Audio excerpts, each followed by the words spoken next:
विधानसभेमध्ये किंवा विधान परिषदेमध्ये प्रश्न विचारण्यासाठी किंवा प्रश्न न विचारण्यासाठी पैसे घेतले जातात हा गंभीर आरोप केलाय भाजपचे आमदार परिणय फुके यांनी। फुकेंच्या याच एजंट बॉम्बमुळे आज खळबळ उडाली। विदर्भातल्या राईस मिल्समध्ये गेल्या बऱ्याच काळापासून घोटाळ्याचे आरोप होत आहेत। याच प्रकरणामध्ये प्रश्न विचारू नये म्हणून एजंट धमक्या देत असल्याचा परिणय फुके यांचा आरोप आहे। या संदर्भातली एक ऑडिओ आणि एक व्हिडिओ क्लिपही फुके यांनी मुख्यमंत्री देवेंद्र फडणवीस यांना दिली। हे सगळं प्रकरण नेमकं आहे काय आणि विदर्भातल्या राईस मिल्सच्या घोटाळ्याची इतकी चर्चा का होतीये बघूयात।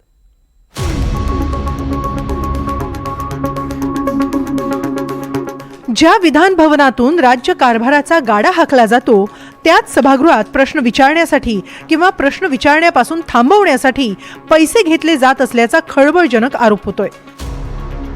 हा खळबळजनक आरोप केलाय सत्ताधारी भाजपचे आमदार परिणय फुके यांनी। फुकेंच्या या एजंट बॉम्बमुळे एकच खळबळ उडाली आहे। पैशांच्या या देवाणघेवाणी संदर्भातील ऑडिओ व्हिडिओ क्लिप मुख्यमंत्र्यांना दिल्याचा दावा त्यांनी केलाय।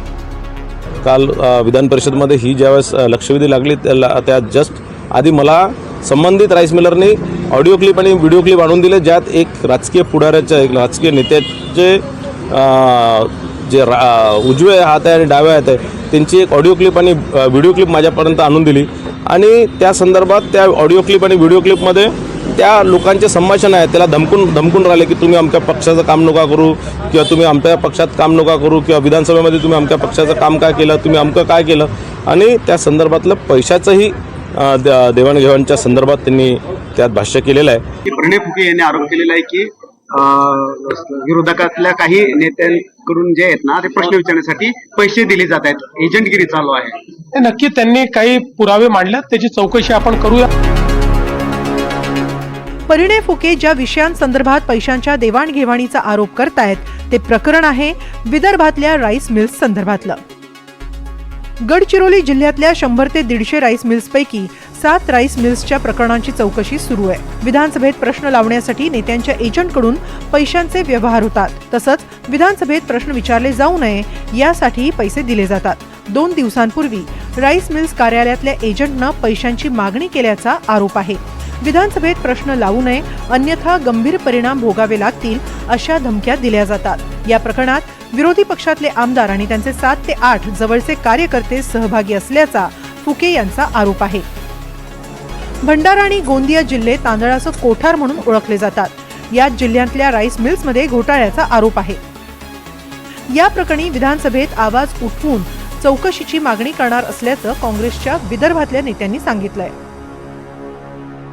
ही योजना मी स्वतः विलासराव देशमुख साहेब मुख्यमंत्री असताना आम्ही समर्थन मूल्याचे केंद्र धान खरेदीसाठी उघडले आणि त्याच्यावर व्यावसायिक व्यवस्थेने मग सुतळी खरेदी असेल, बारदाना खरेदी असेल, आता नवीन एक शोध आणला यांनी धान खराब होऊ नये म्हणून त्याला खाली पॅलेट देण्याचा एक निर्णय केला, त्याच्यातही भ्रष्टाचार, त्या सगळ्यांवर कडक कारवाई व्हावी आणि पुढच्या काळात असं होता कामा नये। ही योजना शेतकऱ्यांसाठीच राहावी आणि शासनाची लूट होऊ नये याची काळजी घेतली पाहिजे, ही भूमिका आमची आहे। परिणय फुकेजीकडे काही पुरावे असतील तर ते देतील ना, त्या पुराव्याच्या आधारावर चौकशी झाली पाहिजे। जनतेने निवडून दिलेला कुठलाही लोकप्रतिनिधी असेल, लोकांचे प्रश्न मांडण्यासाठी किंवा त्यामध्ये तडजोडी करून काही करत असेल तर तो कोणीही असू देत, त्याला सजा झाली पाहिजे, परंतु त्यामध्ये त्यांनी पुरावे दिले पाहिजेत। लोकप्रतिनिधी स्वतः बोलले काय, कोणीतरी तिसरा बोलतो, चौथा बोलतो, कोण कोणाच्या जवळचा आहे याच्यामध्ये काही तथ्य नसतं। त्यामुळे आधार जर असेल तर कारवाई होईल, चौकशी करावी। विदर्भातल्या गोंदिया, भंडारा, गडचिरोली, चंद्रपूर आणि नागपूर जिल्ह्यांमध्ये दरवर्षी 1 कोटी टन धानाचं उत्पादन होतं। मात्र धानापासून तांदूळ तयार करण्याच्या प्रक्रियेत कोट्यवधींचा घोटाळा होतो। गोंदिया जिल्ह्यातल्या 42 राईस मिल्सना 3 वर्षांसाठी काळ्या यादीत टाकण्यात आलंय। विशेष म्हणजे गोंदिया जिल्ह्यात तांदूळ गुणवत्ता अधिकारी तांदळाची तपासणी करून गोदामात जमा करतात, मात्र दुसऱ्या जिल्ह्यांमधला तांदूळ केंद्रीय पथकाच्या तपासणीत मानवी खाण्यास अयोग्य आढळलाय। त्यामुळे जिल्हा पुरवठा अधिकारी आणि तांदूळ गुणवत्ता अधिकाऱ्यांच्या कार्यक्षमतेवर प्रश्नचिन्ह निर्माण झाले। कंत्राटदार आधीच धान आणि तांदळाची तजवीज करून ठेवतो, कागदोपत्री दाखवलं गेलेलं धान आणि प्रत्यक्षात जमा झालेलं धान यात तफावत असते. निकृष्ट तांदळाची भेसळ करून सार्वजनिक वितरण व्यवस्थेत पुरवठा केला जातो. या प्रक्रियेत शासनाची मोठ्या प्रमाणावर फसवणूक केली जाते. या घोटाळ्यात सहभागी कंत्राटदार हे आधीच तांदूळ विकत घेऊन ठेवतात आणि हा तांदूळ फक्त महाराष्ट्र नव्हे, मध्य प्रदेश, छत्तीसगड, तेलंगणा आणि आंध्र प्रदेश या राज्यातून हा तांदूळ महाराष्ट्रात आणला जातो. त्यानंतर राईस मिल चालक हा तांदूळ भरडई केलेल्या तांदळाच्या ठिकाणी हा तांदूळ पाठवतात आणि हा निकृष्ट दर्जाचा तांदूळ असतो. तो तांदूळ FCIमध्ये पाठवला जातो. त्यामुळे एकीकडे सरकारी तिजोरीला चुना लागतोय, तर दुसरीकडे सर्वसामान्यांच्या आरोग्याशी सुद्धा खेळ होतोय. विदर्भातल्या राईस मिल्स घोटाळ्याप्रकरणी दोषींवर कडक कारवाई करण्याचं आश्वासन गृहराज्यमंत्र्यांनी सभागृहात दिलंय.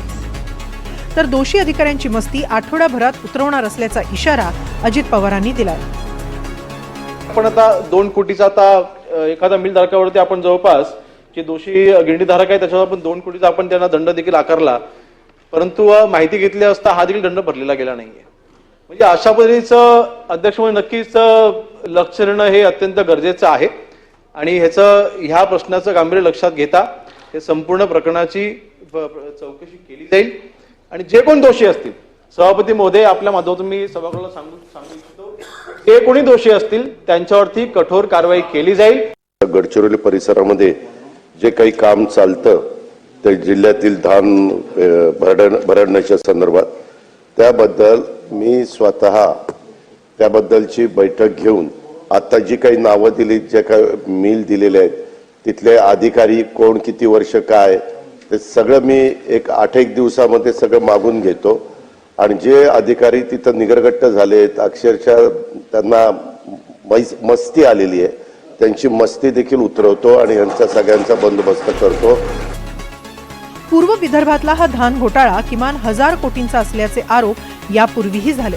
आता परिणय फुके यांनी केलेल्या नव्या आरोपांनंतर तरी या घोटाळ्याला गांभीर्यानं घेतलं जाईल अशी अपेक्षा आहे. पूर्व विदर्भातला भरडई घोटाळा हा 1000 कोटीपेक्षा जास्त असल्याचे आरोप यापूर्वीच झाले होते. या घोटाळ्यासंदर्भात आतापर्यंत 42 राईस मिल्सना ब्लॅकलिस्टेड करण्यात आलं आहे. पण ही कारवाई फक्त थातूरमातूर असल्याची टीका दोन्ही म्हणजे समर्थक आणि विरोधक या दोघांकडूनही झाली आहे.